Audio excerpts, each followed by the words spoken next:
വിശുദ്ധ ബർത്തലോമിയോ സ്ലീഹ. വേദപാരംഗതനായിരുന്ന വിശുദ്ധ ബർത്തലോമിയോ അപ്പോസ്തലനായിരുന്ന വിശുദ്ധ ഫിലിപ്പോസിന്റെ ഒരു അടുത്ത സുഹൃത്തായിരുന്നു. അദ്ദേഹത്തിന്റെ മനസ്സ് എപ്പോഴും സത്യത്തിന് നേരെ തുറന്നിട്ടിരുന്നു.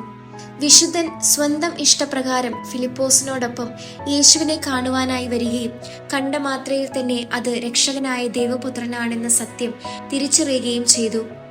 ആദ്യ പെന്തക്കോസ്ത ദിനത്തിൽ പരിശുദ്ധാത്മാവിന്റെ വരദാനങ്ങളാൽ സമ്മാനിതനായ ബർത്തലോമിയോ ഏഷ്യ മൈനർ, വടക്ക് പടിഞ്ഞാറൻ ഇന്ത്യ, അർമേനിയ എന്നിവിടങ്ങളിൽ സുവിശേഷം പ്രചരിപ്പിച്ചു.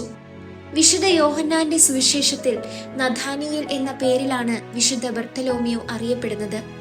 ഗലീലയിലെ കാന സ്വദേശിയായ വിശുദ്ധ ബർത്തലോമിയോ യേശു തിരഞ്ഞെടുത്ത ആദ്യ ശിഷ്യന്മാരിൽ ഒരാളായിരുന്നു.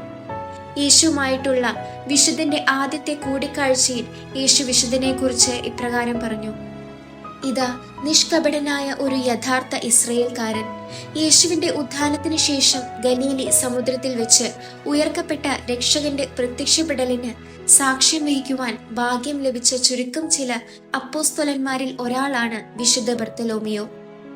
യേശുവിന്റെ സ്വർഗാരോഹണത്തെ തുടർന്ന് വിശുദ്ധ ബർത്തലോമിയോ അർമേനിയയിൽ സുവിശേഷം പ്രഘോഷിക്കുകയും അവിടെ വെച്ച് രക്തസാക്ഷിത്വം വരിക്കുകയും ചെയ്തു. ജീവനോടുകൂടി തന്നെ വിശുദ്ധന്റെ ശരീരത്തിൽ നിന്നും തൊലി ഉരിയുകയായിരുന്നുവെന്നാണ് ചരിത്രകാരന്മാർ രേഖപ്പെടുത്തിയിരിക്കുന്നത്.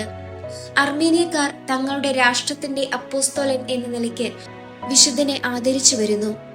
അർമേനിയൻ സഭയ്ക്ക് ഇപ്രകാരം ഒരു ദേശീയ പുരാവൃത്തമുണ്ട്. വിശുദ്ധ യൂദാദേവൂസും വിശുദ്ധ ബർത്തലോമിയും 1-ാം നൂറ്റാണ്ടിന്റെ ആരംഭത്തിൽ അവിടെ വരികയും ആഹൂദ മസ്ദ എന്ന ദേവനെ ആരാധിച്ചിരുന്നവർക്കിടയിൽ ക്രിസ്തുമതം പ്രചരിപ്പിക്കുകയും ചെയ്തു. ആ പുതിയ മതം ആ ദേശം മുഴുവൻ പ്രചരിക്കുകയും പിന്നീട് AD 302 ഉജ്ജ്വല സുവിശേഷകനായിരുന്ന വിശുദ്ധ ഗ്രിഗറി അർമേനിയയിലെ രാജാവായിരുന്ന മഹാനായ ഡെർട്ടാഡിനെയും അദ്ദേഹത്തിന് നിരവധി അനുയായികളെയും ജ്ഞാനസ്നാനപ്പെടുത്തുകയും ചെയ്തു.